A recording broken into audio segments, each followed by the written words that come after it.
You'd surely be quite shocked if you met up with a friend and asked him why he hasn't been around for a while, and he responded that he'd been possessed by a demon.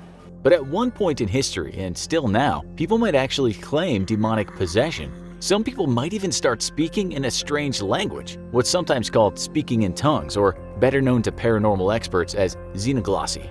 People who are allegedly possessed might fly into mad rages or seem to exhibit superhuman strength, although the scientific community refutes all this and will tell you demonic possession is either a hoax or the person is suffering from a debilitating mental illness or a personality disorder. Still, what we want to know is what demons are supposedly out there ready to take over a person's body and mind. You can still find people today who claim they can perform the rites of exorcism for people suffering from diabolical possession. Although, when most of us think about this, we imagine it's related to one evil, and his name is Satan. In fact, believe it or not, a 2018 article in The Atlantic told us that the rate of Americans claiming they were possessed was on the rise. One official exorcist from the Archdiocese of Indianapolis said just in 2018 he'd received 1,700 emails or phone calls asking him to perform an exorcism, and that was just one father. The article talked about a girl who seemed to be suffering from anxiety, but then that got worse and she started doing strange things like growling and pulling out her hair. She'd rock back and forth like in the movies and twist her body into uncomfortable positions. She talked about God and the devil and then told her shocked parents and counselor that she wasn't in fact the girl they had come to know. The Atlantic cites some polls which revealed around half of the country believes in such demons. So with that in mind, we better have a look at what demons they might believe in. Theologian scholars have in the past attempted a classification of demons. Some scholars agree that looking at how demons have been talked about through the ages can help us better understand cultures. But we should tell you that there's a very long list of demons and many people have classified them in their own way. We think to shorten this list we'll stick with the Christian religion.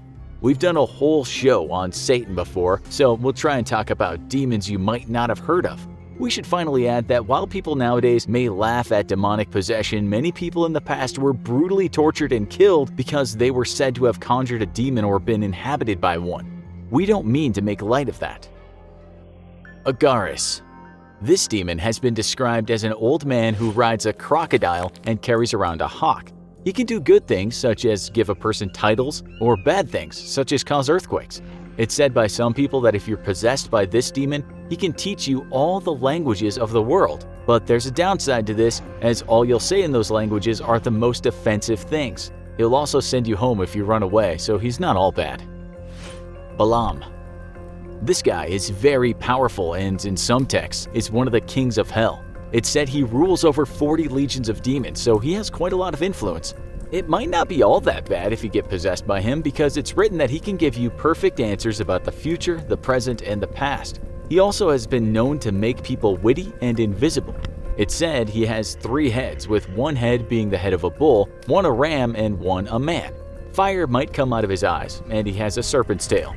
He's not depicted as much of a walker, and usually rides a bear, while he also carries a hawk. Kumaris. As we said already, there are many interpretations of demons and many names given to possibly the same demon. It just depends on what you're reading. This demon has been described as a great warrior who rides on the back of a black horse. He can make a man in his own image, which would be this great warrior, and he can also help a person to understand logic, grammar, and rhetoric. If that's not enough, he might lead the person to treasure, so all in all, this demon doesn't sound like the worst one to be possessed by. Aquiel. We can't say the same about this demon, who it's said will do anything to make the holy day of Sunday a terrible day. That might be your only day off of work, so we guess you don't want to see much of this demon in your life. Barbas. This demon sounds like something you should get on your side. If conjured, it's written that he first appears as a lion, which could be scary, but apparently with the right words you can change him into a man. In the 17th century, demonologists wrote that he will answer truly if you ask him anything, and he has unfathomable wisdom. He can cure pain and disease, but on the downside, he can also cause that. One of his biggest tricks is to be able to turn a man into other shapes, which could help you when you don't want to be seen. Gape. This demon is described in the book called The Lesser Key of Solomon, and also a bunch of other books. The word according to Gape is all about love, and while winged, bony, and with a head full of horns, he doesn't look very attractive. It's said he can change into human form when summoned. When we say he's all about love, that's both good and bad. It's said he can make women more attractive to men, but can also do the very opposite. He might provide medical care for a woman, or he might make them infertile.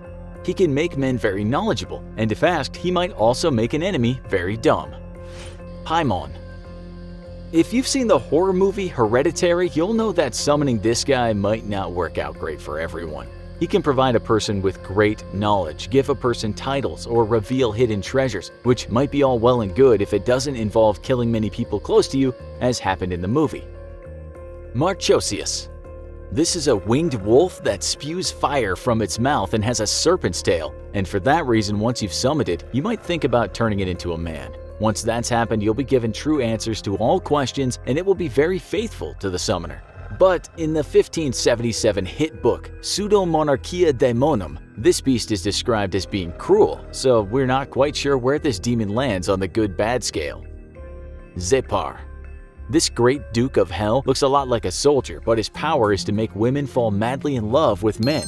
He might do that, but he might also take away that woman's chance of giving birth. Mammal. There are lots of different interpretations of this demon, but they're all bad and all related to money and greed. A Mammal is a fallen angel that values wealth and treasure over all things. Amusingly, in the 1818 book Dictionary Infernal, it was described as being Hell's ambassador to England. This demon has been used as a metaphor for the pitfalls of greed and valuing money over everything. Once said to be a being carried up from hell by a wolf coming to inflame the human heart with greed. In the USA, years later, some critics said the Mammon was the demon of Wall Street, of predatory moneylenders, and in one picture looks quite a lot like Scrooge. Murmur. The much nicer sounding Murmur is said to be a great duke and earl of hell and has 30 legions of other demons underneath him. He's described as a soldier who rides either a vulture or a griffin and wears a dual crown. When he flies, he has 2 trumpeters playing for him. One of his great tricks is bringing back the souls of the dead. Once he's done that, the conjurer can then ask these souls anything he wants, and he'll get an answer. Purson. This guy is quite an authority in hell, and he likes to blow a trumpet. He looks pretty cool riding a bear, holding an angry viper in his hands. He also has a lion's head. When summoned, he can answer pretty much anything about the hidden mysteries of the world. If it's just cash you want, he also knows how to find treasure. Succubus. You might have heard of this kind of demon, which is said to be female and can enter the dreams of men in the night. Well, we guess she works day shifts too for people who like napping. She will seduce guys in the night, but that might not work out well for the man. It's said if he partakes in her seduction, he may become very unwell and even die. She's more folkloric than actually featured in the demonology books we've mentioned. There is a kind of male version of her that visits women and is called an incubus. Back in the bad old days, some people would write that a woman could fall pregnant to such a demon, and that's why some kids were born deformed. How it apparently was done was that the succubus would collect the male sperm and then deliver it to the incubus, and he would impregnate the woman with it. Vapor. This demon might have been useful in war because he could apparently control the seas. If you summoned him, he could make the seas rough for others or smooth for you. He can also request to make a person's skin full of sores that will leak worms. He can reverse that if asked by the conjurer. Surgat. This is just a minor demon and he's a one-trick pony. His power is that he can unlock all doors. You might have heard of him from the movie Bird Box. Phoenix.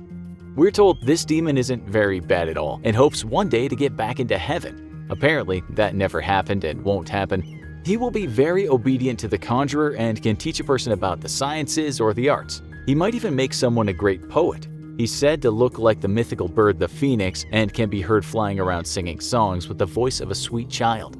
To get anything out of him, though, you have to turn him into a human. According to the book Pseudo-Monarchia Daemonum, it is possible if you have an exorcist handy. Borneus. This great Marquis of Hell usually appears in human form, and he just makes things right for people in their social life. He'll make sure all your friends love you, and better still, he'll make sure your enemies love you too. All in all, if you can conjure this demon, you'll just have a good name about town. Astaroth. This is one of the top demons, said to be part of the evil trinity with Beelzebub and Lucifer. He's been described by one demonologist as a great and strong duke coming forth in the shape of a foul angel sitting upon an infernal dragon and carrying on his right hand a viper.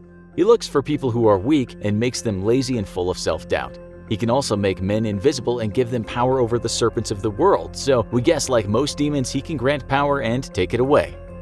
That's the end of our list, and as we said, it could have been much longer. We have one question for you, and that is, do you believe in demons in any way, shape, or form? Tell us in the comments. Also, be sure to check out our other episode, The Zozo Demon, what you should know before using a Ouija board. Thanks for watching, and as always, don't forget to like, share, and subscribe. See you next time.